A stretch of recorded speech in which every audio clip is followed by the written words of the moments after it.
Ho! Hey guys, Look at happy that. Friday. We have John Crumbar in the house. Yeah, the Prince of Porkwood. Thanks Hello. for stopping by. See, Larry's out there already. Hello, Larry. We see Christine out there. Hello, Christine. Hey, Larry. Welcome Took it everybody. in early to see John. We just Yes. got done hair and makeup, so we're running a little late for John. Yeah, I look good. I gotta look Yes. good for His peeps. fans. So how's everybody doing? We had a great week. We've had a fun 2 weeks. My sister was in town. She left today.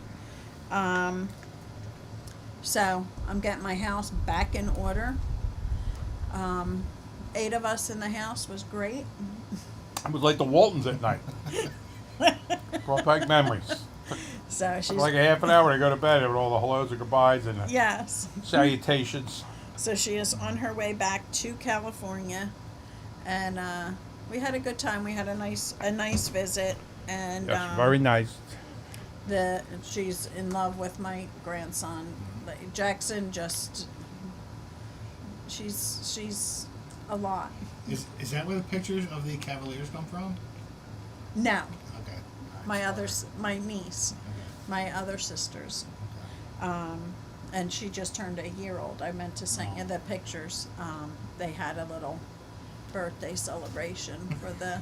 The hat and For dog the- cake and all that kind No, of stuff? I think they just took it to the river and Okay. let it have some fun. To the so, river. I meant to send them, but it's been a little on the chaotic side lately. It's so enough. um, You got it, Larry. so Some kind of things are sitcom. going to calm down, get my house together, and living the dream. She's headed back to California, and we'll get there about 9:30 tonight, 10:30 tonight, somewhere around there, their time. She can make it through the airport. She did make it through the first one. Okay, she's at the gate when I talked to her. So I'm not saying that she's on her connecting flight. I just know that she's on the flight. She has slept through them before and missed connecting flights. Yes. Kind of worried. I hope she got enough sleep. And she has thought, oh well, I can just go out and have a cigarette, and not realize that we have to go back through security again. So yeah, she's missed a flight that way too. So All these anti-smoking rights really gets annoying sometimes when we're out there in the public. yeah, so she hopefully she is on her connecting flight and will be home soon. I gotta tell you, I miss the days of like walking through Franklin Mills with a cigarette and like sitting on the bench and. What do you mean? We're doing it now. Huh? We're doing it now. Like it was 1999. I miss the days my pediatrician smoking a cigarette with the stethoscope in the other hand. Saying, that sounds like bronchitis, Mrs. Parker. I think it'll be okay. Cigarette? Isn't that weird? They were the days, man. I And tell you, my I love going to the doctors and they like, you really need to quit smoking, and you go out and the nurses are all right out the door, and it's like, cigarette machines in the lunchroom when I was in high school, my freshman and sophomore year. Hey, I got hooked on cigarettes. My junior year, there'll be no more smoking. I've heard about that. We're all hooked. And they had smoking lounges, etc. Yeah. oh, you weren't there during that era? No, I'm he's sorry, younger than but I'm me. not as old as you guys. I'm Yeah, a oh. little bit younger. You're number one in my book. Yeah, man. I don't remember much smoking allowed, but we were allowed to smoke right outside Yeah. the doors. We were Except until on dances, everybody could smoke all through the school. It was amazing. Walking up and down the hallways smoking. yeah. That was actually the first time I went to any kind of counseling. Oh, I went to counseling as a kid, but the first I think it was school or drug or whatever oriented was. They had this thing called Shalom, and you could go there. And because I got caught smoking in the Shalom. yeah Muscle tough. behind the garage, that I had to go to this Shalom thing, and we had to go like once a week or whatever it To was. Shalom. Did they make you smoke a pack of cigarettes to teach you a lesson? No. Pack of And- Lucky Strikes. And the funniest thing is like I really didn't smoke regularly then, and I didn't until the first time I went to a detox. And the first time I went to a detox, my sister took me, and she said, "Do you want to get cigarettes first?" I said, "Oh yeah." And like I would smoke at bars or like if I was drinking or whatever, and she stopped at Wawa and bought me a carton of cigarettes, and I went to JFK Detox, and I smoked daily since. So it's rehab's fault. It's JFK Detox's fault. There, yes. Yeah. Always somebody else's fault. Yeah, my sister, they can't get menthol cigarettes anymore in California. They're not allowed to sell menthol. Really? Yeah, don't know the rhyme or reason, but they're not. I won't make any comments. So, I'll tell you the reason. You hear the way she was hacking the whole time she was here, coughing. Yeah. I thought I was in like a tuberculosis ward. so she stocked up on some menthols Okay. and is headed home. So she was like, wait a minute, that's a green pack. Are they camels? Oh my god. I'm like, I'm so glad I'm through that. That really sucked. That was not a good time for me. And quitting was not a really good time for me because I put on a ton of weight after that. So everybody go to the gym. Don't go to the refrigerator when you quit smoking. Just a little bit of Instead of advice. picking up a cigarette, she's picking up a whole chicken. So we're just here tonight. We're hanging out with John. We miss him. We haven't seen him in a while, so thought we Yeah, would. man, he's always out and about. He's a jet setter there. Right? Yes. It's hard to track down and narrow down. Yes. So, just gonna touch base with John. Tell us a little bit of his story. We've heard him before, It's always but funny. Recovery. Recovery, that's it? That's the only part of the topic? Whatever you want from Okay. there. You can share whatever you want. You can talk about whatever you want. Oh, And okay. you can say the F word if Oh, you wow. need to. What kind of changes have you seen? Probably, we say within the last 3 years in the recovery world. Has there been any like big changes? I mean, that stand out to you? I mean, I shouldn't say big changes, but there are definitely some changes, though. And, but to start it off with, my name's John, and sometimes I call myself an alcoholic, or sometimes I call myself a drug addict. I'm a pretty bad gambler at that, still currently. But there's a lot to it, and but like a big part of my story was like I grew up in a household. Like my parents were sober. I went to my mom went to Al-Anon, my dad went to AA, and I went to Alateen. And like I was introduced to recovery way before I kind of knew, like I knew what a bong was when I was like 6 or 7, right? I kind of knew what it was for. But like I also knew that there was this thing called recovery, and which kind of preempted for me to, really be a late bloomer for my substance abuse issues, but what I always understood from very early on was that like we didn't have my siblings used to do some of their things, but we weren't that house on the block that like where there was parties all the time. And what I understood was that recovery from alcoholism, because we were based in AA, and was abstinence based. And I had siblings that had some interactions with 12-step fellowships and their own recovery, etc. And and even when I talked about Shalom thing earlier, they were trying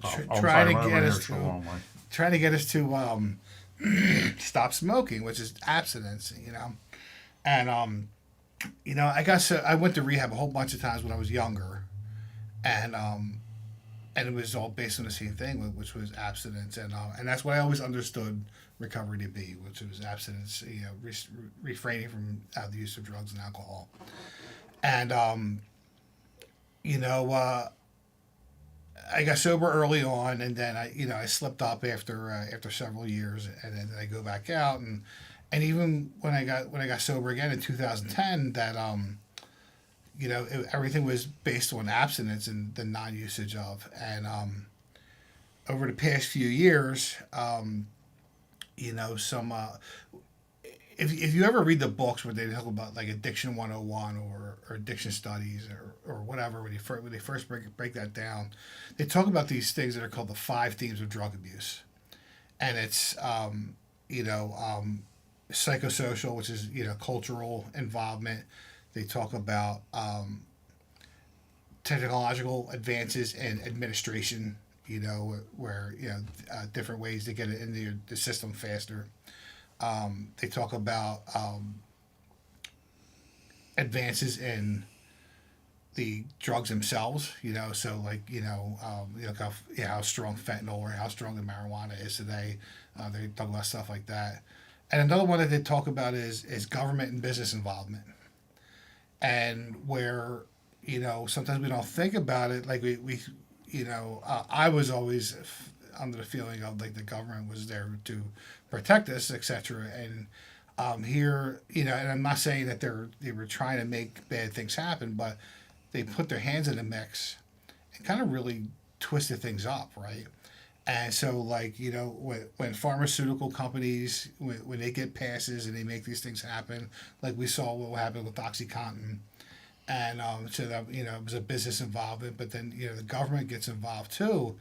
And the changes that they've done in our area in Pennsylvania over the past few years, where they're allowing, like, they see no distinction between someone who's abstinent and someone who's on MAT.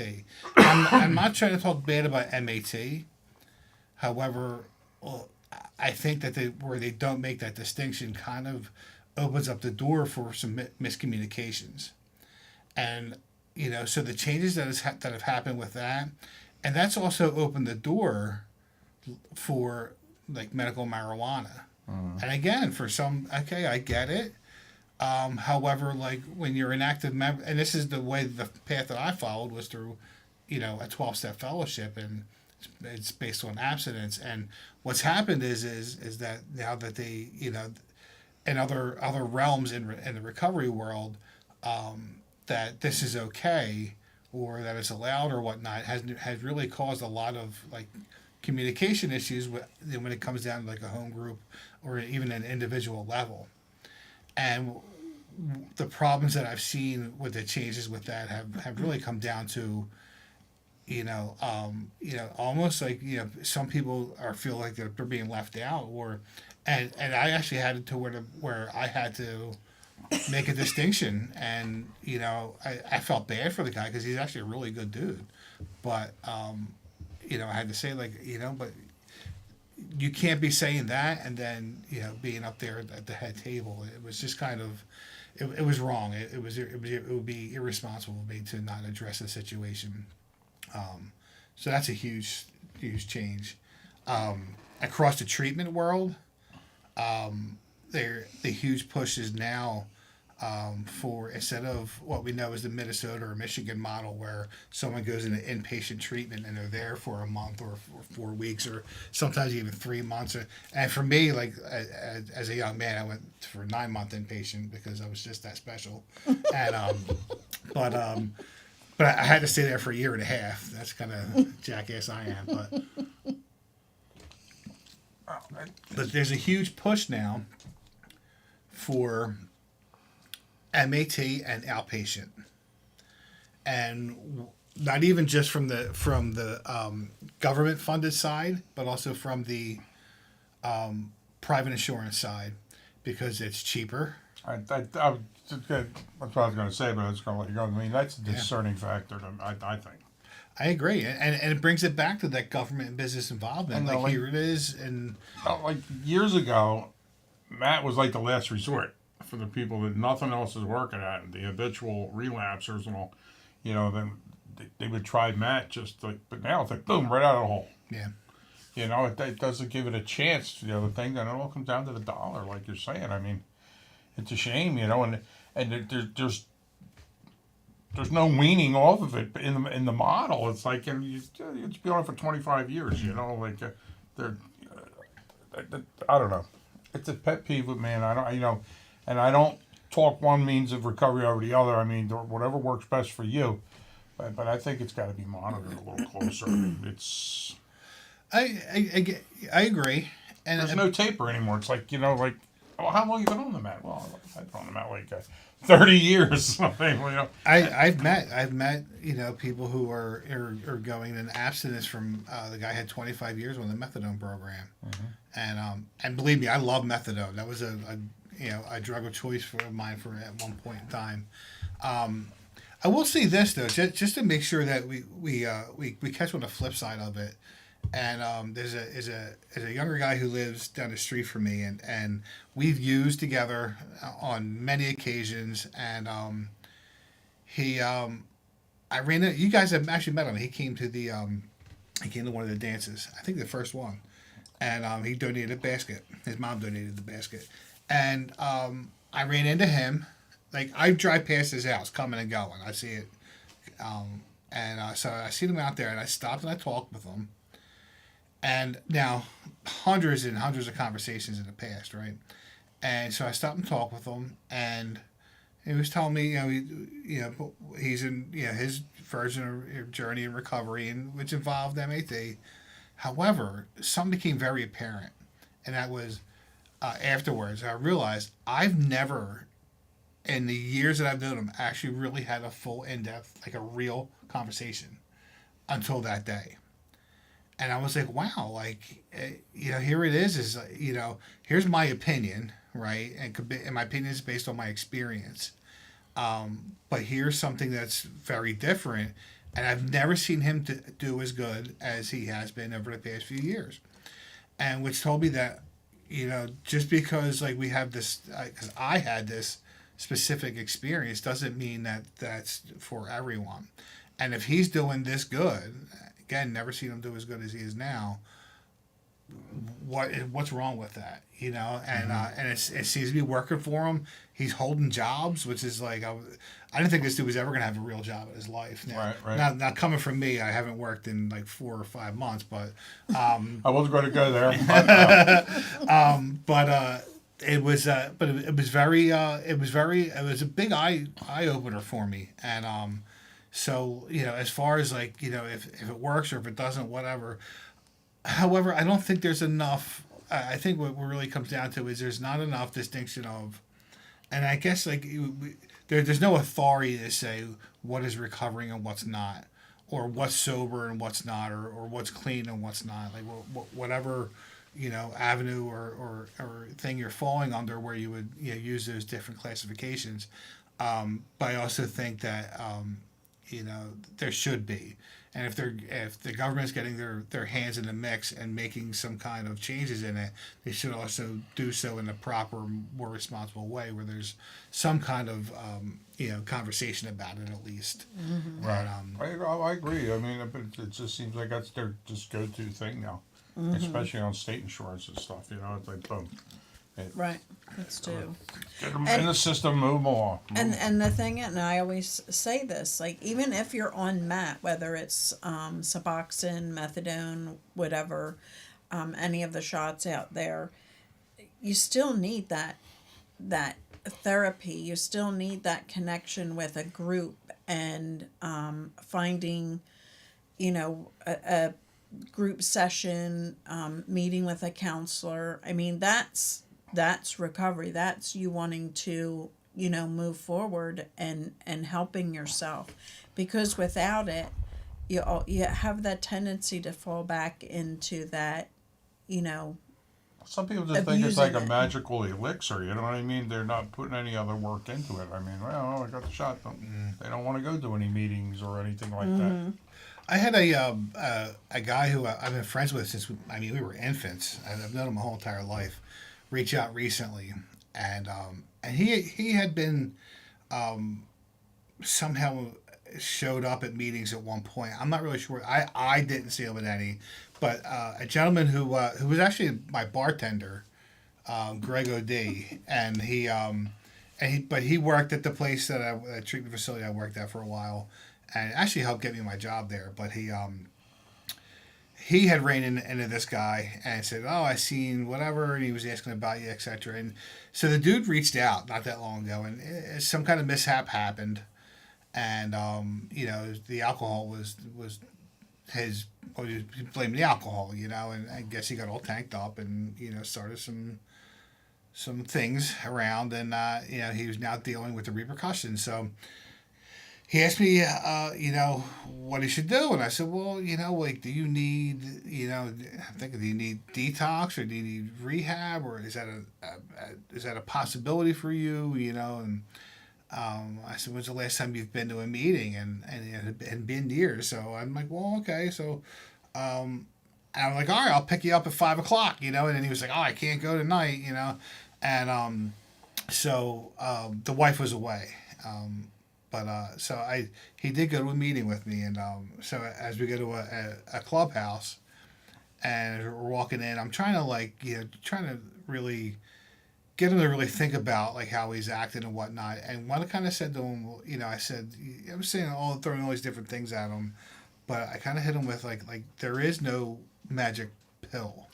There's no cure. There's nothing that that can really just flip the switch for you. Well, what we talk about is we have this daily reprieve where on a daily basis we can work to make some change, and that's what it comes down to is and what Lori said earlier about having to show up.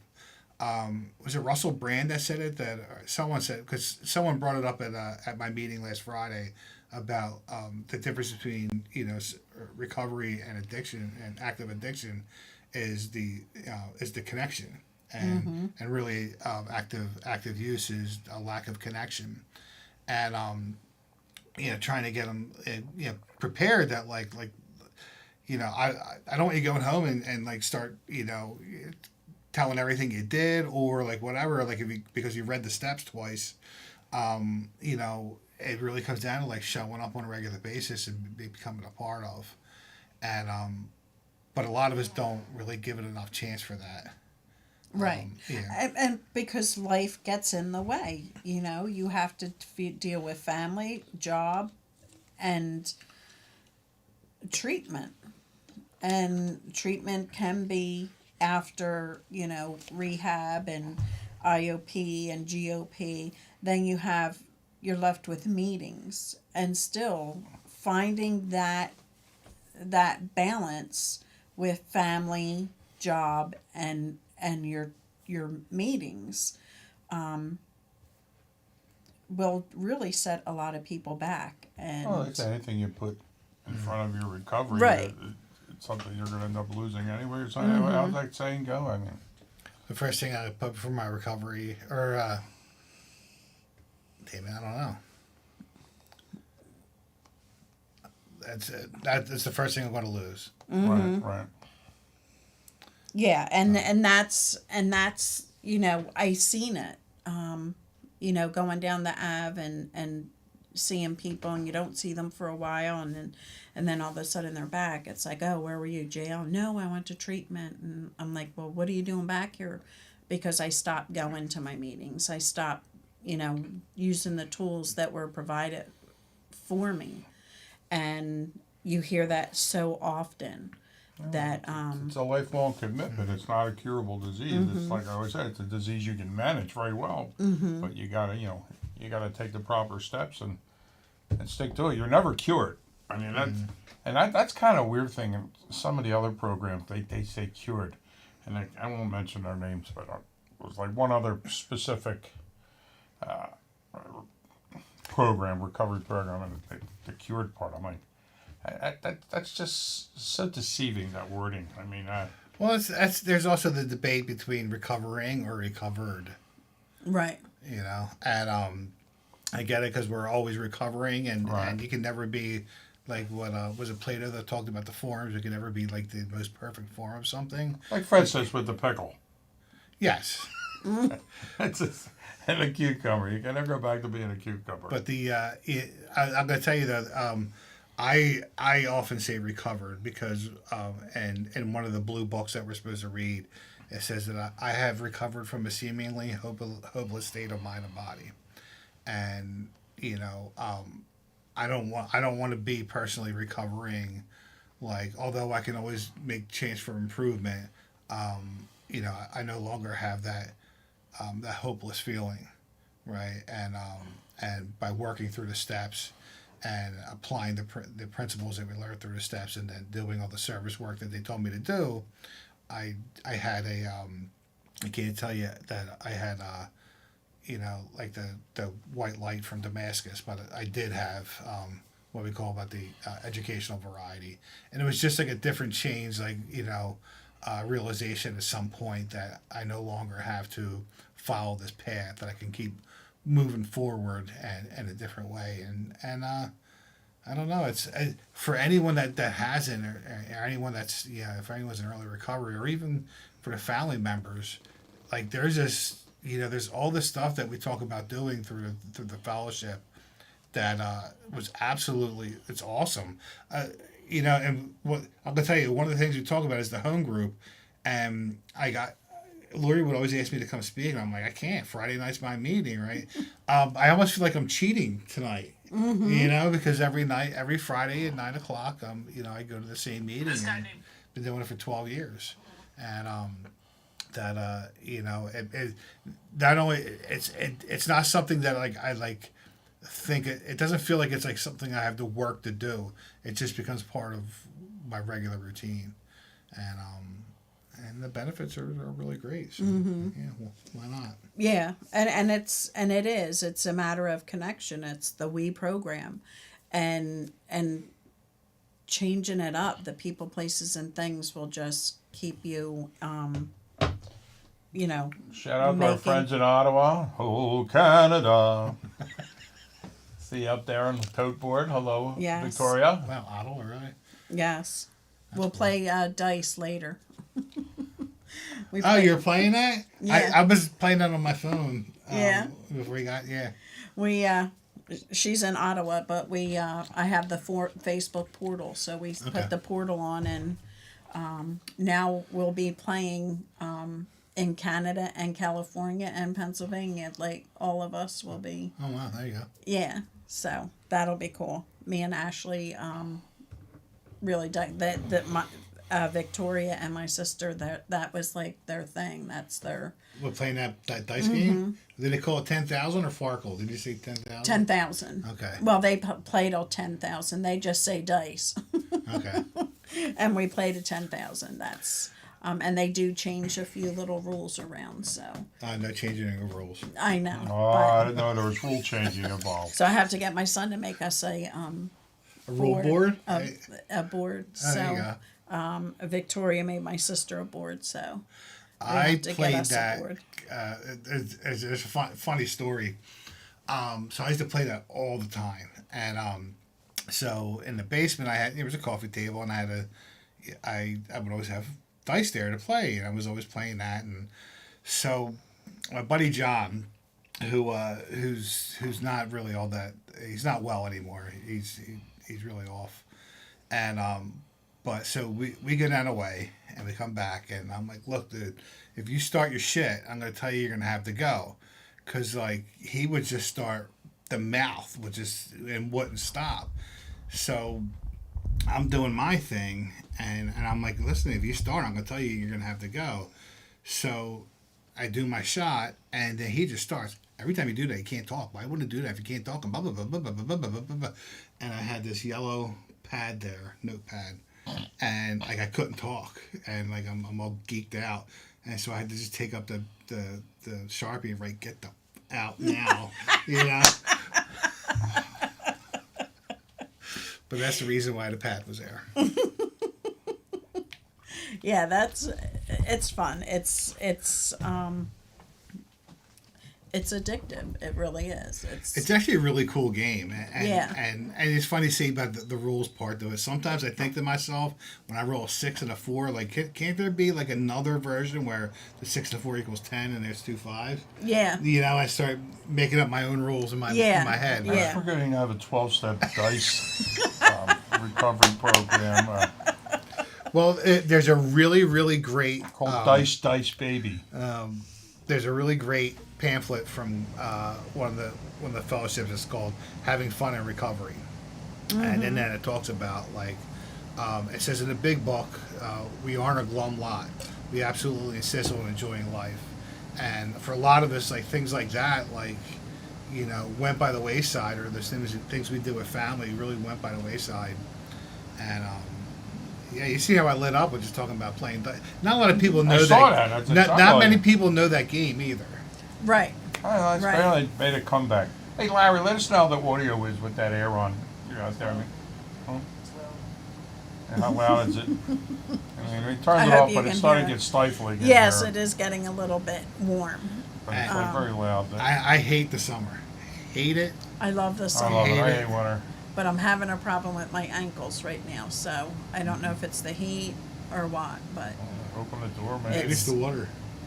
it might be the water. It might be getting Teflon ankle. So 80. But yeah, it's amazing how much fun you have in recovery. Agree. Like Right it outside. really is. We do have a lot of fun, and getting in. I took my sister up to Garden of Coming in Reflection. for that door and in for that room and up there. I don't know. Oh yeah, It shouldn't be yeah, getting I know like where that. it is. The 9/11. You said 9/11 Memorial. I would know. Yeah.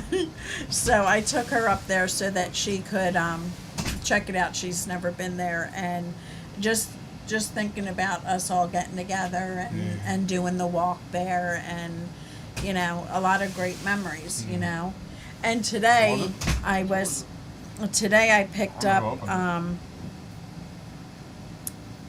the kids some going on there. McDonald's because Jackson just has a very tiny palate. So, and there was the guy in the drive-through. He had a Live and Grin bracelet on, and another one.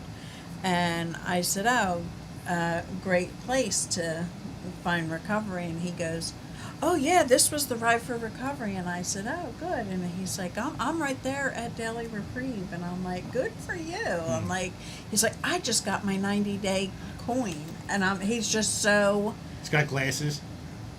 Yeah, he lives right around the corner. Yeah, so it was really, it's just neat when you're wearing something and somebody notices it. Not too long ago, She only we had were- like 30 hoodies with every recovery association Yeah, within a we were- 50-mile radius. we were just at Walmart. Yes, I go to Walmart, and they do not sponsor us. I should not say their name, but I was wearing my Never Surrender Hope hoodie, and my brother, I go through them because of my brother, and they're a great organization. Like it's really great that people are like speaking about it, like not being all, "Oh, look at there's a hoodie," like that whole anonymous thing. So it's nice that people are speaking out about it, and Well, we were just talking about that the other night, our other meeting, about how acceptable now addiction is as opposed to like 40 years ago or whatever. It was so taboo, nobody talked about it. It was, kept to themselves. When you asked earlier about the changes, I think that it's not within the past 3 years, but definitely within the past decade. There's been a huge push where it's a lot more acceptable. Yeah. However, there's still like an underlying Stigma? yeah. It's definitely still there. You catch it on occasion, Right. And no matter how educated people can get about it, or no matter how much they hear about it, you got to remember that, like through active use, a lot of us do a lot of things where we cause a lot of damage, and that's what people know. Like a lot of people don't know, and they can hear about recovery, but they don't. All they know is what they've witnessed, and what they witnessed was the Right. negative side of it. Yeah, and that's funny because even when we do, we're in the family groups, and it happens in several that I've attended. One parent or spouse brings like a family member, and they're so against, like, it'll pass. This is just, they don't realize that the drugs today are Yeah. so much more addictive than the ones in the past. Addiction is addiction, I know, but this stuff is just so strong, and it's just so funny how you can have a two parents sitting in the same room, and the mother saying, you know, I have to put my foot down. I have to make sure that, you know, they choose to either get well or leave. And then the husband's like, I'm not letting him leave. Like, they're not going out on the street, or vice versa. It doesn't matter. And then, you know, sometimes it's a long time before they connect and get on the same page. For those that didn't know, Larry has a tiny one too. I don't know. I don't know what the hell that's Wow. all about. But, Boxcars. Thank you for sharing, Larry. Apparently, I hope you screenshot that one. I don't know how to screenshot. I will That's screenshot. great. We'll screen. Apparently, he plays boxcars. I'm Boxcars, guessing. it's okay, and I have a tiny one too.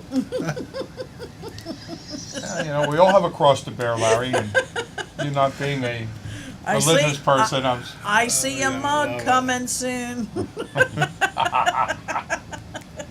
yeah, Larry will be getting a new mug next Yeah. week. But it's so funny how living in the same house, dealing with the same BS, like they're stealing from you, they're cursing you, they're fighting with you, they're causing the total chaos in the house.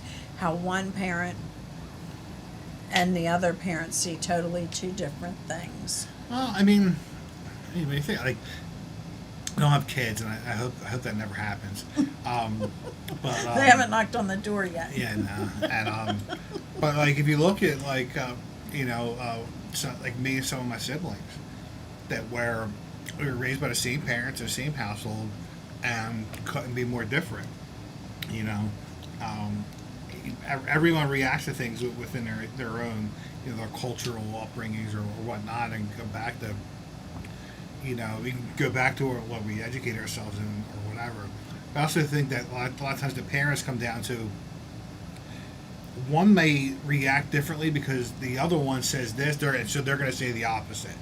You know, and it's a good cop, bad cop, you know, scenario.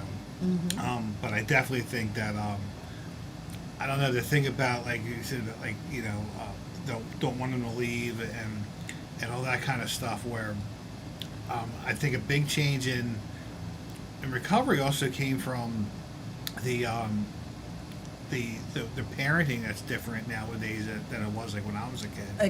Oh my And, God, so different. I mean, in some aspects, I think some things are better, and some aspects I don't like. And again, you know, no kids, so who am I to tell people how to raise their kids? Yeah, I always thought there's a genetic disposition for addiction in some families. I mean, it's kind of weird. I mean, my whole family have a whole laundry list of addiction, and you know, and I was always worried about it myself back in my party days, working on nightclubs and all, getting too caught up in the whole thing and not being able to get away. I mean, especially the alcohol. I mean, like, 'cause, I mean, I have a lot of alcoholics in my family. And I even said it to my loved one here. I said, you know, you got to watch it, man. You're getting older now. You and your buddies, I see you drinking. I mean, you got the propensity for an addiction to alcohol. I said, you got to be careful. And, like, you know, I always felt that it was some kind of genetic code, like, built into people. But then you hear the total opposite. Like, I was talking to some parents the other week where they had no alcohol in their family, no drugs or alcohol, none of either parents, their grandparents, and they got 2 children that have, you know, drug dependency, drug and alcohol dependency, and 2 that have none. Out of their 4 children, it's like, Well, you know, so, you know, when I speak and I tell my story, I kind of do it like very chronologically, and I talk about how way before it was drugs and alcohol, before that it was records, collecting records, right? Before that it was G.I. Joe and Star Wars. Now, like the way, like, I was like 14 years old taking the bus and the L going all over the city, and, you know, going to West Philadelphia at 14 to go to record stores, right? Like stuff like that.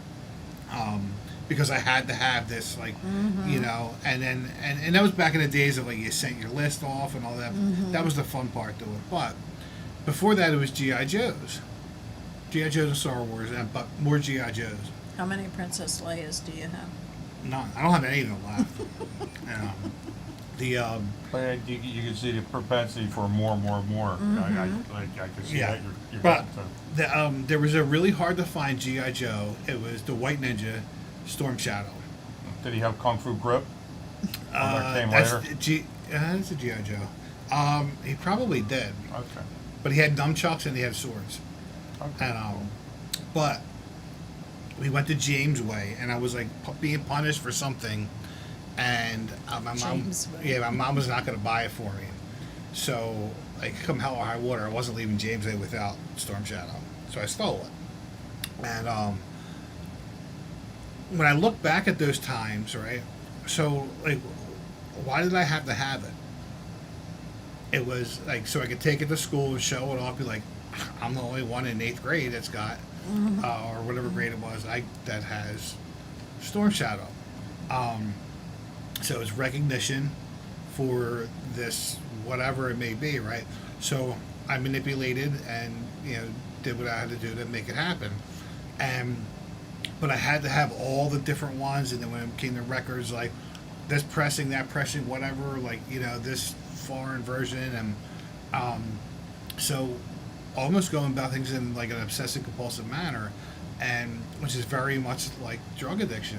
So how many of us have, like, there might not be active substance abuse that they see, however, if they're taught to go about things in whatever kind of way, collect all these Simpsons things or collect all this or whatever that, is very, very similar to, and it's kind of like with dogs. They tell you not to let a dog chase a laser pointer because they're going to keep going about it, but they're never going to get it, right? So it's just always frustration that could lead to obsessive compulsive disorder and other things. Same kind of concept, that if we're constantly searching and there's never any, there's no finish to it, there's no end to it, that it's always just this thing of wanting more.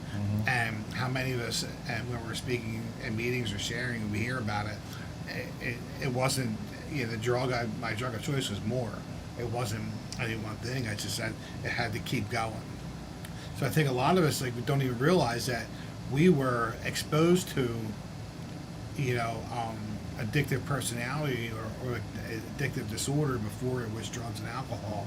Yeah. And then, but the big book talks about with the obsession of the mind, where and the allergy of the body, but the phenomenon of craving taking over, where, the obsession of the mind makes us to have that drink, right? And because there's nothing that can quite quench that thirst like that drink.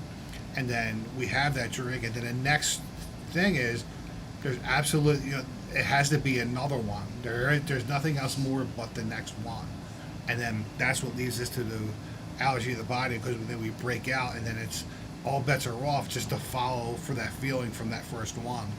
And but it's called the phenomenon of craving, where that we don't even realize it, but taking this sip of this thing where it might not even be that much in there, and it just has this complete reaction, and that's what separates the alcoholic from the non-alcoholic, and for or a drug addict from a non-drug addict, is that we react differently to these different stimuluses than normal people do. And sometimes we have this, you could say genetically, or maybe it's even taught, this thing that's a little bit different, but through whatever reason we get to try or sip or taste or whatever, and then it's just off to the races. When you were building your Menudo collection, I understand you have it in Spanish and English, very vast collection. Don't you think that the brain starts producing chemicals just like it produces, different chemicals when you're doing Absolutely. a drug? You know what I mean? So, your brain starts rushing, you gotta have more, you gotta have that G.I. Joe, whatever. It's, Well, this is how do drugs work? by producing dopamine and all in your brain. I mean, Releasing neurotransmitters in Neurotransmitters. different levels, yeah. And then but that's an amazing analogy right there. So maybe like people can see that coming on in younger people. I mean, as their brains develop, and they see that excessive compulsive behavior and something as simple as like Pokemon cards, you know what I mean? Absolutely. I mean, you're seeing a behavior, maybe it's something you should address to try to, And you- side. Yeah. We even on our family group, you will hear parents say, you know, when I look back at, you know, my loved one, you know, what they were doing and what, you know, they always wanted more. It was always Yeah. that more. So we see it. Is it denial? It's. I know it's not education because Like he was saying, he just wanted to. What was he going to do? Take it to school and show the other guys? I think it was more of just the rush of just getting it and being there. I mean, it was giving you that feeling. I mean, at that point, I mean, after later on in life, really as an adult, I love to steal. Just I going to 7-Eleven and stealing like a 7 LED flashlight. Just, you know, if it's there, just take it. You know, but at that point in time, it wasn't. I was like a real goody as a kid. Like I didn't want to get in any trouble. There's a lot of fear in my upbringing. And I should say my upbringing, my reaction to it. Like, and like I did not want to get in trouble. And so like stealing things wasn't really like I wasn't going for a rush. I wasn't, you know, into stuff like that. However, having that could be the rush. It wasn't so much in the act of doing it. Kleptomania. I mean, it's a documented social mental. I mean, at one point, disorder. when I got older, it's just because everyone knows me. Yeah, I mean, that was just my attitude. Just Yeah. like, you know, I'm John Crombar, and you know, I'm stealing all these. Well, I had a problem. hoagies I had a from problem Wawa. with midget porn for years. To this day, I can't look at a little person right in the eye. I mean, it's. But I got over that. But it's Them little hands. But it really came down to like having it. You know what I mean? It was to set me aside to yeah. I don't know. But the fact of the matter is that but it worked. You know, when I took it to school, I got some satisfaction. I got neurotransmitters. I got some dopamine because for that period Yep. of time. You got some clout there. Yeah. Yeah. Because I notice a lot of just the same thing. A lot of people when they're in the recovery, even far in the recovery, they develop these same kind of compulsive things, buying sneakers, exercise. People get, you know, addicted to exercise to the point where they hurt themselves. They start tearing things off. I mean, because you have to replace that void with something else. I mean, like I know a lot of people just go to our meeting or someone buy like a pair of sneakers every payday, expensive sneakers, you know. A lot of us in recovery have gone through that. I did. I Uh-huh. mean, I still buy watches. It's a rarity, but white watches. T-shirts. No, white tee. That's regular. But no, because if they get yellowy, you can't wear them anymore. But the pens. Pens, yeah. Yeah, like- oh, yeah, the fancy pens, yeah. Like when I spent $700 on a pen, and then after the fact, I'm like, what am I doing that You're for? allowed to say that. And Victoria says environment has a lot to do with addiction as well. And yeah, it really does. And it has a lot to do with relapse as well. And, you know, when you're brought up in that and that's where you're living, it can be brought on also by trauma. A lot of people have it brought on by trauma, but so many more people that, at least in my experience, because I don't go to meetings, I do the family meeting, and when we have speakers come in, it's like I was brought up in a great, you know, family, a loving family, 6-digit figures, best schools, best sports, whatever. I hear so much of that. Hear so much more of that than, you know, the trauma part of it, or we were homeless and all that. It's just weird, because that's not what you expect to hear when you go to a family group meeting. You're waiting for the speaker that comes in to say, you know, all these traumatic things that caused it, and so different. The environmental part to it, though, has actually, just in my experience, has actually had a huge impact on the treatment industry. And why I say that is after working in treatment for 10 years, that I'm going to say 3/4 to maybe even more of the people who work in the treatment industry aren't people in recovery. They are the family members of someone with a substance use disorder. And what I notice is a lot of siblings that and a lot of times it's women, and that their brother or sister or their parents were in active use at one point in time. And I was really kind of surprised because I expected to work in treatment and everyone be in recovery, and that's Yeah, not that's what kind it of the was. impression I get. I mean, it seems like a lot of I people will- gravitate towards a career in recovery. Very, very surprised at the amount of people who Yeah, their reasoning behind, like their mission behind it is because of a family member. Look at us. well, that's us. I mean, we're a textbook case of that. I mean, But what it says is that, like, so the environment, like, they may drink or whatever, but like they're not suffering from substance use disorder. And like for me, like, my parents didn't drink, but like I still like ended up the way that I did, and but it you know, a lot of us can escape that or learn from it. But like you said earlier, Pat, the genetic part, I definitely think that I either learned something or there was something that's genetically predisposed in my brain that once I start, I can't stop. and Yeah. it's weird, you know, like it'll jump siblings in a family. You know, where like they've all done the same thing for whole life and this and that, but like one of them becomes addicted to drugs or alcohol, you know, to a substance. For the other ones, they experimented and all this stuff, but it never took over their life. Right. You know? Like, And I saw a show one time, and I shared this before, that there was a family with triplets, identical. I know this joke. I'm sorry. Nobody could tell them. Nobody could tell them apart, and only one of them was an addict.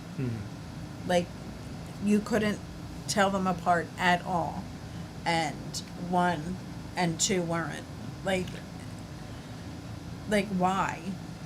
Well, I mean, again, I think it comes back to our experience, and someone said it earlier about the environment isn't always just a family; it's our cultural and like the experiences that we had growing up, or not even just growing up, but just in general. And you know, okay, they were born together and they were raised together, but then as they started to get older, they would spend time apart. And who had what experience that changed them? Right. You know, again, I think a lot of that, and you know, when we talk about trauma, and definitely in treatment, there's a lot of talk about like being trauma informed currently, and I always bring us back to this one story, and it was my parents made me play baseball, and I fucking sucked. That was the worst. We And, have a caller.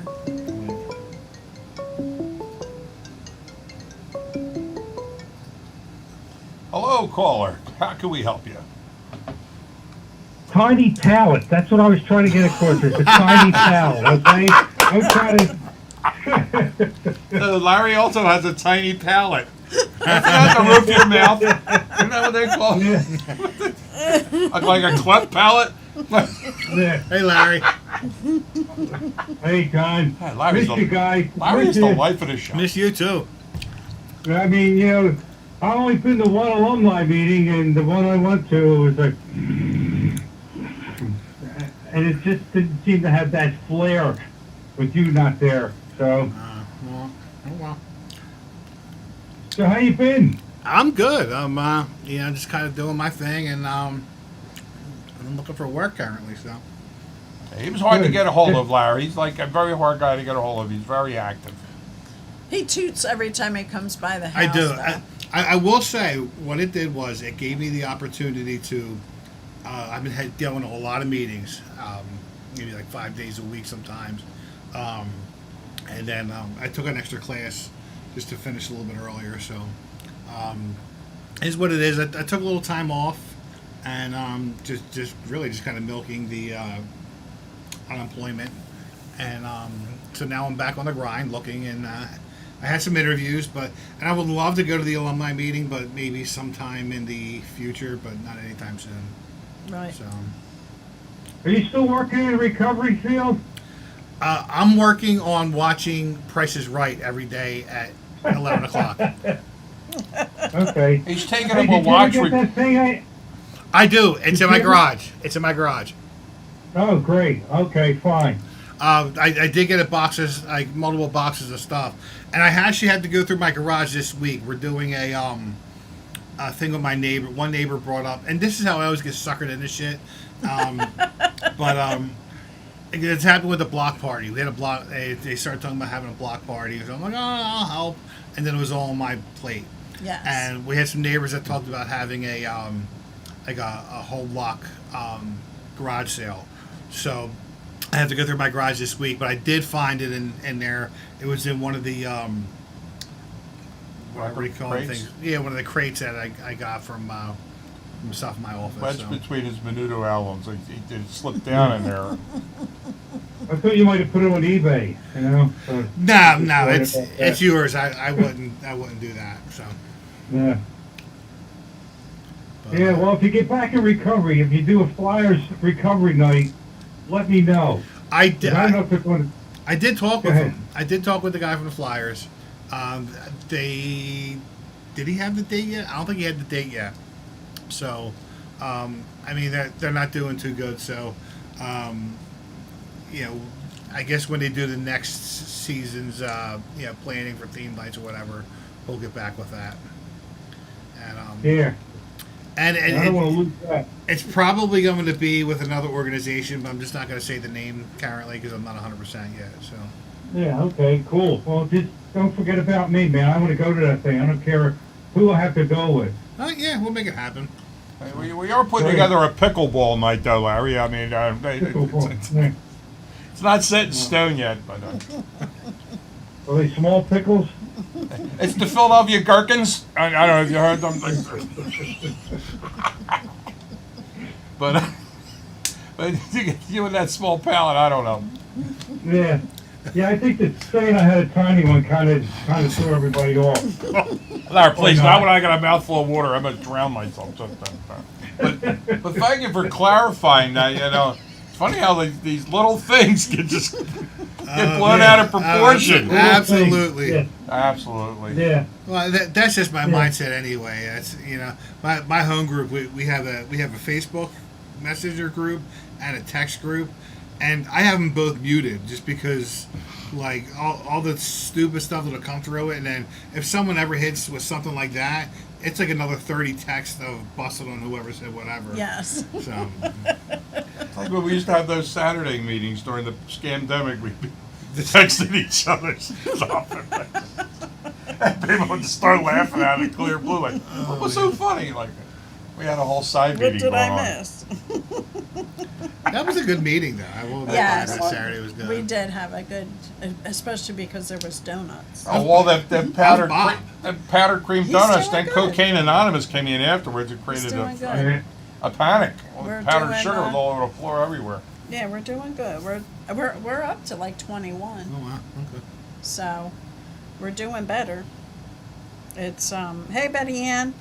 Yeah, And, our meeting's really picking up. We're got somebody pushing for us to get back to every week again. Who knows? We'll see what Let's happens. see what happens. Yeah, I'm not gonna give out any opinions. Yeah, the All right, I'm DUI. cutting out, everybody. John, it was nice seeing you. Good to see you, Larry. Always Here good you to Nice hear to see you from you. live. Always Stay good in to hear. touch. Oh well, take it easy. Get my tiny body out of here. Have a It's good not night, everybody. sleazy. All right, Larry, thanks for calling. Victoria says it's one of the most difficult things to overcome, especially when you don't have the means to make changes. Addiction, you know, and it is hard if you don't find the right program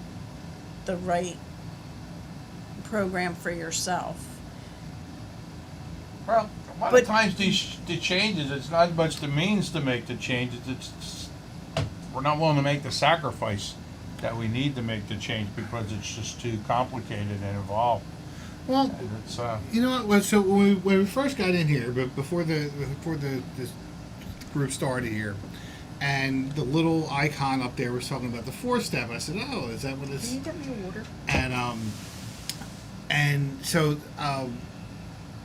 you know, a couple of meetings I go to have the step of the month, and so I spoke on the step of the month recently, which is the 4th step, and Thank you. how I kind of explained it is okay. So you know, I'm just assuming that everyone listening is aware of what the steps are and what they do. And the 4th step is where we talk about making a search and fearless moral inventory of ourselves, basically writing it all down on paper. And then in step 5, we go over that with God. We talk about it with ourselves, and it says another human being, which is normally our sponsor. And when I spoke on it, I kind of said, well, you know, when I came around that, you know, the step 3 said I made a decision. I made the decision that I was going to go through and do the rest of these things. And we hear people in meetings very often talk about like, oh, I was afraid to do a 4-step, or like, you know, and all that. For me, like, you know, talking about the things that I did, I'll bring it up. Like, I'm biting my tongue on some of the real dumb shit I've done in my life tonight. You know, there's many that, you know, just I can go through story after story after story, right?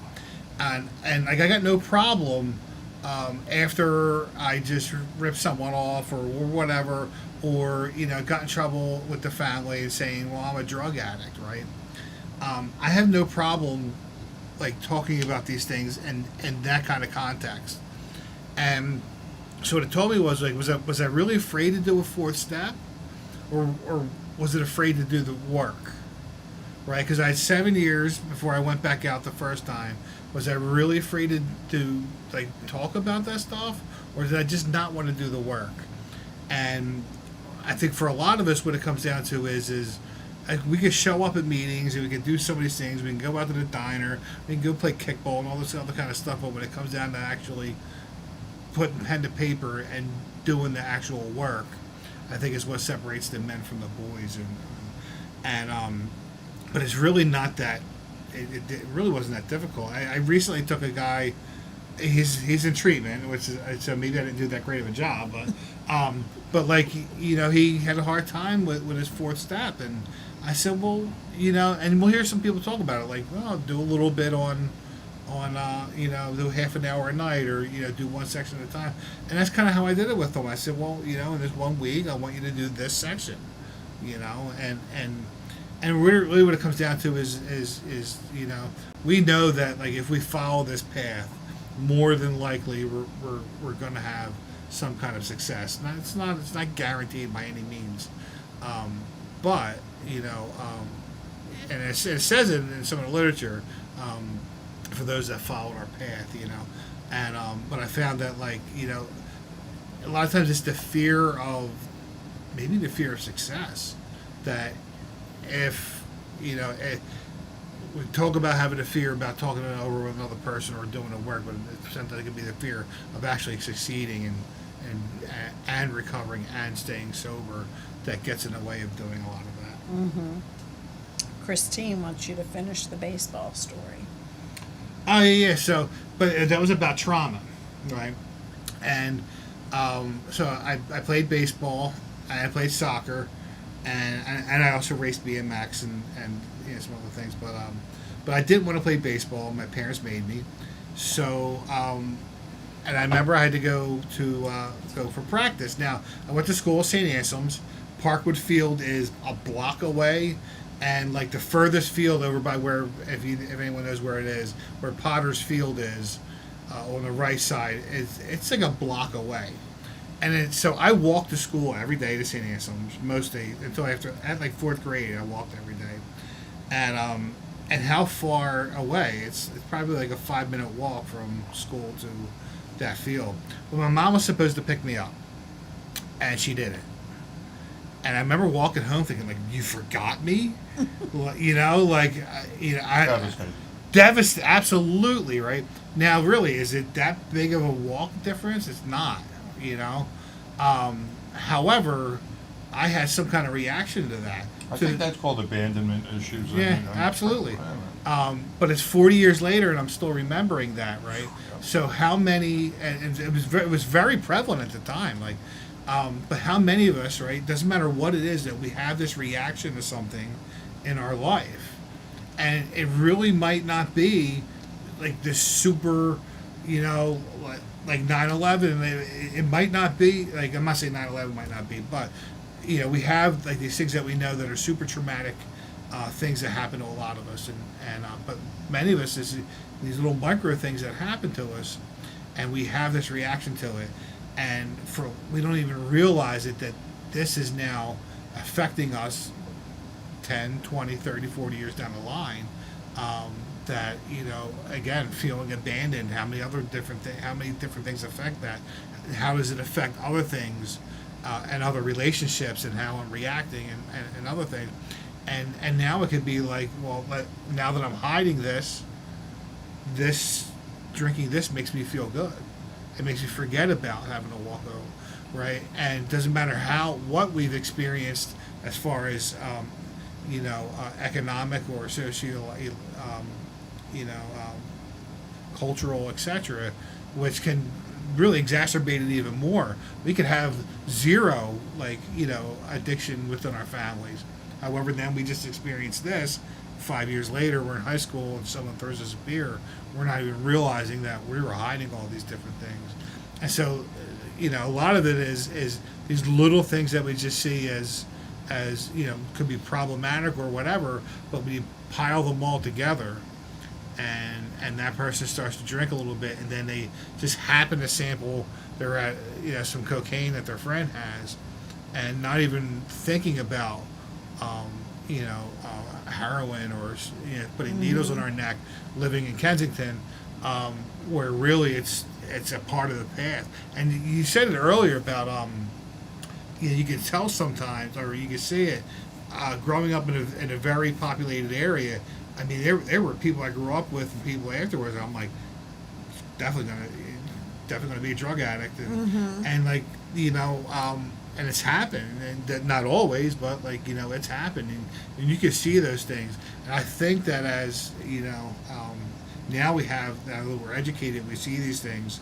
That's when we try and help those around us when they're talking about they're having these experiences, and say hey, you might want to take a look at this, or you might want to keep an eye out for that. Now, I once heard a story that you shoplifted a spider monkey at Doctor's Pet Shop by hiding it in your sweatpants. I would love to have a spider monkey. I just wonder how that went. And did you find that to be traumatizing? I did get caught stealing a Pep Boys basket full of Ben and Jerry's and Slim Jims and Pringles from Wawa. Oh my God. Drunk off my ass, and I had a buddy like that. He was a very good friend. He was like a klepto. I mean, the things he would do, he would go into the shopping center and fill a whole thing full of steaks and put it back and walk out the door and go to a barbecue where we'd all be at. He'd show up with 40 steaks, something like that.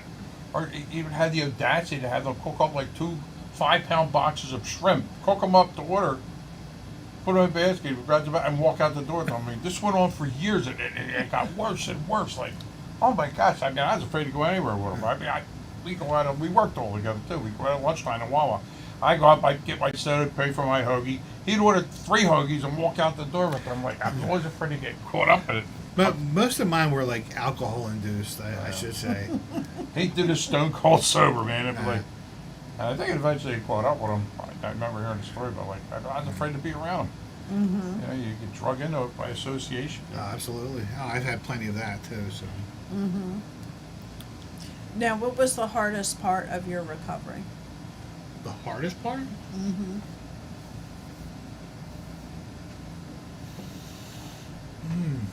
That's a difficult question.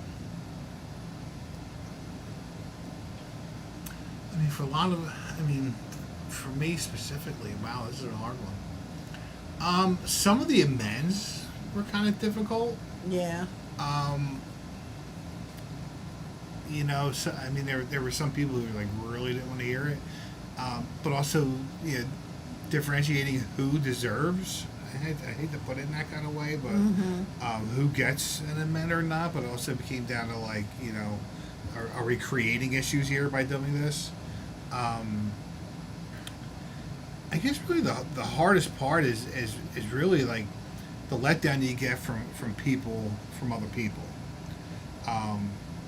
and remembering that people are infallible. Because you know, sometimes I tell myself how I'm not infallible, and then when I realize I have a God complex going on, that I got to like break that down and chill it down a little bit. But you know, I guess, you know, being some aspects I'm very naive to many things. Like I'm more focused on you know breaking down why John Wick had a dog in every movie, versus like like things that are in reality. Because like why even focus on it? It's kind of like politics. Like it's this.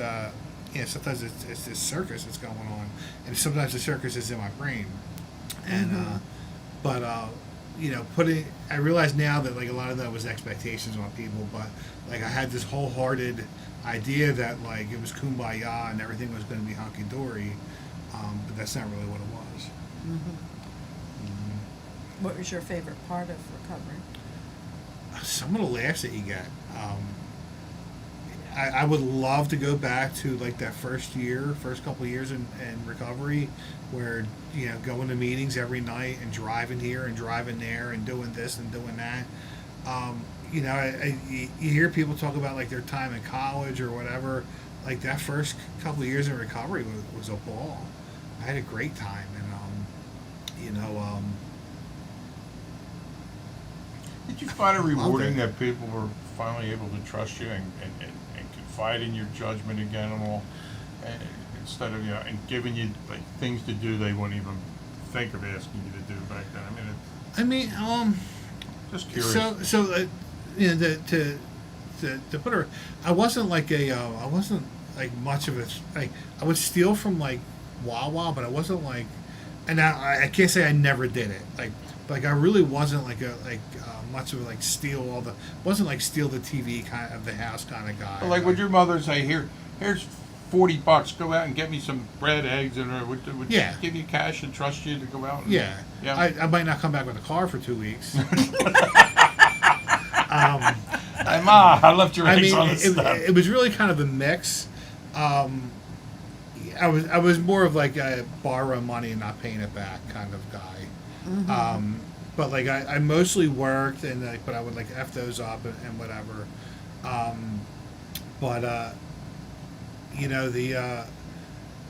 What was the initial question? Forget.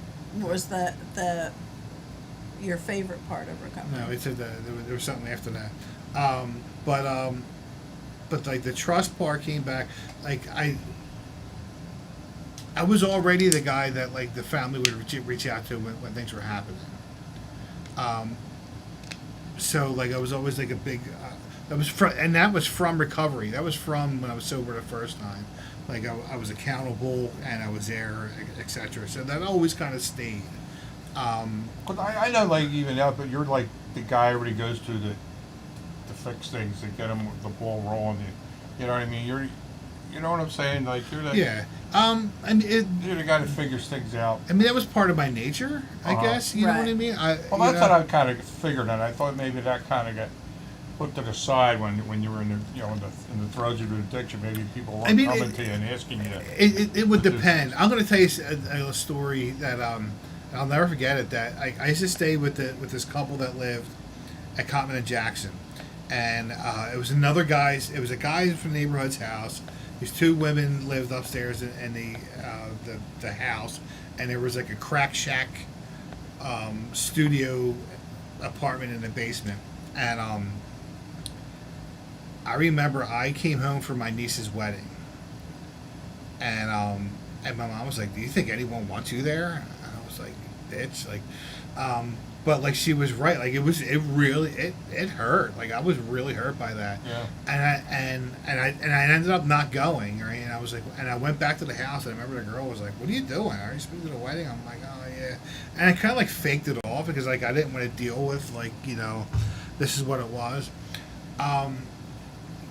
And I think for a lot of us is like during active addiction, it's always it's always the back and forth stuff, and that instability is what we really don't like. It's what our families don't like, that because that's what I really don't like with someone who's using. I see now, like when I see friends that are using or whatever, someone that I met through the rooms or whatever it may be. Look, if you're crazy and using, I get it. Do your thing, right? But the ones that are like back and forth all the time, that's where, because like, all right, I'll come pick you up. Lori said about me honking. I go pick guys up regularly, take them to meetings, right? And that's what we're supposed to do. And but like the ones that are like back and forth and in and out, I can't deal with that. And I guess that's just like how our families are. So at that point in time for me, like when I was using it was always back and forth. It was never like, I was never like, oh, fuck this, I'm going right down to Kensington and you'll see me in months. It wasn't like that. It was like, I stopped drinking for a couple of days, and now, what it really came down to was, I'll just drink, and I was like somewhat functional, but then like on a Friday night, I'd go smoke one rock, and I would be out for the rest of the weekend. And that's just kind of, and then like if you left your wallet out, like you're burnt. And but like it wasn't like this is 24/7 of chaos, and that's what I think really hurt them the most is because they. I'd be good and be supportive and this and that, and then boom, then I'd go out and do my thing. And that's hard for the family because Absolutely. they never, we lose that hope because they're going to do it this time, they're going to do it this time, and then, they don't, and, over it's sad. and You're over afraid again. to get your hopes up because you're just waiting for the rug to get pulled out from under you again. So you don't want to get too excited or too elated, but then you don't want to look like you don't care. So it's this whole balancing act. My real opinion with it is, I love the old way. And when I got sober the first time, I went through long-term treatment. It was TC, a therapeutic community. And they were not nice, and I needed that, and they believed in the tough love from the family, and we've had it way different over the past few decades, but I really kind of feel that had more impact, and again, I don't ever blame my family or my parents, but if they would have said when I was 21 years old that I was really getting into my thing, if they were just like, you're not going to do that here, and so get the F out, things could have been very different. And again, not blaming them, but with me, that's how I am with a lot of people, that I'm more like just kind of cold with it, like, oh well, that's what you get, I think that has more of an impact than this easier, softer way. Does your mom normally not comment on your behavior and all like that? Like, but I know that really struck home with you when she said you sure that they would want you there. Yeah, I feel like it kind of took you off guard. Yeah, that was kind of, it wasn't, because, as I said, my mom's been sober a long time, but she was my biggest enabler, and, if it was me, like, I think, like, my nephew used to borrow my car, and the first time he decided to take, he would never get the damn keys again, right? And here it is like, I'd be like, oh yeah, I'm just gonna run there, like, wherever, and I come back a couple days later. Like, I would be an absolute lunatic. I would be hunting down my car, driving all over, trying to go find them and beat the living piss out of them, right? But then she would lend me the car again. And we do have not about encourage violence on this show by any means. Just We disclaimer. we have 10 minutes left. If there's anybody out there that wants to ask John any questions, feel free to call in 267-737-8031. do you have any fundraisers coming up? Are there any announcements of any kind? No? Okay. No. John's the guy to ask. He's a plethora of information. No. He is the professor of useless knowledge also. mean, He we- can tell you stats for things, you know, like. Yeah, we have the dance coming up in July, but that's it. Like, I Which we I don't really hear love you to anything come to. anymore. I mean, it's, That's- we have, well, we'll talk about this Yeah, later. that's not airable. Yeah, I don't hear anything anymore, so, I- Kathy's very upset. but we are, planning the dance for July. No, and from my understanding, the walk is no longer gonna be at Penn's Landing.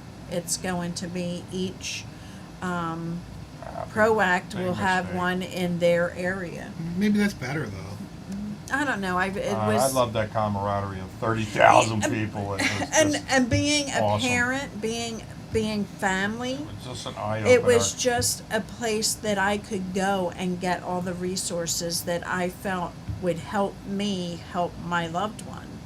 And now that's not what's going to be happening at these different walks. To be honest, we do see most of all the same people at all the events. I mean, you just got to know what events to go to. But it was nice everybody was under one, you know, under one event that day. There was, but a lot of familiar faces. Yeah, I mean the one in the more and more I get used to it, I should say more and more I get used to it. More and more times I go down into the city. Now listen, I live in Philadelphia, but I don't live in Philadelphia. Well, that section is becoming. Yes, Philadelphia. absolutely. It's, Philadelphia. it's not the Janad I remember. No. playground. But it's still somewhat bearable. Right. But like I don't want to like I don't really want to go down to Penn's Landing, and I don't know. Like I'd With rather a- go do if it was at like Tyler State Park. Yeah. Yeah, count me in. You know what I mean? Yeah. Much nicer. And setting. but the only thing is, Why like, don't we we're organize lo- our own? yeah, we're losing that, where we're getting together and we're getting the resource tables together. Like, we're losing that since Them COVID. state parks are funky, man. You get numbers like that. I mean, they're gonna be scared to death of you. I mean, it was funny enough having all them motorcycles Yeah. come into the state park that one year when we had the ride there. I mean, there was something very particular about the, when we got to the Penn's Landing. I remember the organization I worked for didn't send me with a lot of stuff to put out on the tables, and then I realized why. And it was just, I realized that a lot of people were there, and I was thinking like, how many fucking chapsticks do you need? Yeah, well, some You people know- are just there for the swag. Yeah, I mean, and, the locals. And so there's that aspect to it, but I'm gonna tell you there was that one walk that was down was that in Chester maybe that I went to at one point. That was actually pretty good, and I guess it's an opportunity to maybe help organize something better here. So Yeah. and hopefully the organization I interview with Monday, I'll be representing their table. Cool. We look forward to that. Yeah. We'll see. Yes. So. But yeah, it's just COVID has changed just a lot of things, and Don't forget the mint Larry's. and that's the saddest part, because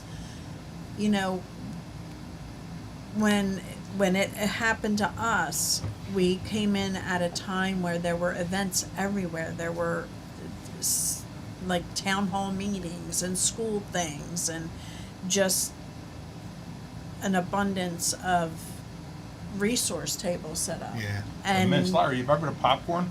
and That it's was a just limited not engagement. it's just not here anymore. And I feel sorry for the parents out there, the spouses out there that are trying to find help, and it's not out there. I mean, COVID really did a loop on a lot of places, Yeah, it sure and, did. and not because health wise, like all these changes that we had. I think organizations still blame why they're not doing good or whatever on COVID, or why they're not hiring people, and then a lot of places are really like getting rid of some jobs and then putting it on. Adding some of the responsibilities on someone else. And I think a lot of during COVID was a lot of that. Yeah. And then what's happening is the quality of any of those organizations, the quality that they're putting out is nowhere near as good. Nope. And then they're so then they're getting bad reviews or whatever Right, it might right. be, and now and it's just this juggernaut that's happened, and COVID was like Because the- we've been in pushing this long enough now that we've seen it when it all started catching on, when people really started coming to grips with the whole fentanyl issue and everything, and then, things really were going good, events and all, and then COVID hit, man, and it just took all the thunder and things just, some places aren't even people lost that having passion. places aren't even having events anymore. So Right. No. I remember, some rehabs and other places still were requiring you to wear masks, and I'm like, what? I mean, it's hard to get baskets for events and all now, because everybody's getting tapped out, Well, no matter where you go, you go to Giant, and they're asking you for your chains. Do you want to donate? Do you want to give an email? Right. Give out You're your right, blood you're right, we're all type, donated out. Yeah, and you know what? And here's like, I'm tired of all that. And so I mean, I had a kid trick or treat for UNICEF. I go, get the hell out of here. Who does that anymore? after I was laid off, that's where I started looking more into development, and I noticed like a lot of the places, like, people don't last in there because no one wants to give anything anymore. Yeah. Yeah. Well, it's a scary time right now. Well, It's just real scary. But I mean, yeah, we had I a lot of just- connections, and they're like, we got a quota now. We've already met it. Some of the big, well-named places. I mean, we'd like to help you, but we had to put a moratorium on it. It was just so out of control. We're getting people every day beating our door down. yeah. So That's where I think grassroots organizations come up, and like do That's a funding. dispensary, is it? Oh, I'm sorry. Grass, is it? I don't know. It I could know, be. good name. Speaking of COVID, during COVID, I remember going to go get my license, and the line, there was two lines. There was there and a dispensary, and I think there was more people waiting in line at the dispensary than were waiting for a license. Yeah. do you have to go get your picture done now? I know the They last. redid mine. They reused my one from before. So Yeah, that's what they used my one before. You just send it in and they sent you your old one, and I was like, well, I really didn't like that one. I really want a new picture. I really shot for the stars. I actually applied to be the manager over there. The picture place? Now, yeah, the DMV. the DMV. Don't think I'm not going to go. I don't mean to be disparaging, but don't they usually hire special needs people? They kind of cater to them. To be the supervisor of the I don't Chula Vista know, Detention Center? like, No, they normally hire state There's always like a troopers. guy with a club foot and a misshapen hand, and one of them shoes with a sole. I mean, I thought they kind of give them a breakdown. That's very. Well, someone's rude. got to manage that. Manage. Larry over there with his small one. I mean, he could probably do it. Just saying. Good guy. Yeah, that one didn't work out either. So No. Nah. it's maybe it's just my interviewing skills. I would think you'd be masterful at that. You have many years of manipulation on your belt. I would. You're right. Yeah. I would think that would definitely be, a plus. Oh, they started asking. They all had. What I have to do is I have to go to. There's no more unemployment offices now. They have these career links, and Right. so that's like a typical, government bureaucrat. Like, they all give you wrong answers. No one gives you like the regular answers. Stand-up philosopher. And, Oh, bullshit artist. Did you bullshit today? So but I haven't gone back there because like they sent me down to the 39th and Market, who told me I wasn't applicable, and I was like, oh, that's a whole nother argument in itself. That's probably not politically correct nor airable, and but I noticed that a lot of the jobs all asked like one very specific question. That was, how did you get out? Like, what was a stressful situation, and what did you do to get through it? So I got to figure out like my answer. I always get the same answer. I wonder if that's good or not. Like, so I got to go back to the guy and figure that out. Yes. Well, it's 10:30, guys. Thanks, John, for Yeah. coming in. Thanks for having me. Always a great night when he's here. He has a lot of Thank you for great. sacrificing your group night to be Yes, with us once in a while. It's yes. always great to see you. I hope they did good on the 50-50. Oh boy. So everybody, we will be back here next Friday. We will have Judge Andrea Duffy with us. And the following week will be Larry in the house, and then Bob Matthews. So we got quite a lineup coming up, yes, folks. I'm Quite a trying. lineup. I'm trying. So everybody have a great week. If you need any help, please feel free to call me 267-737-8031. I'm always here. I'm always listening and willing to talk with you if need be. That's great. Hey, remember, recovery works if you work it. Peace out, everybody. Everybody be safe. Thank you for Good tuning night. in.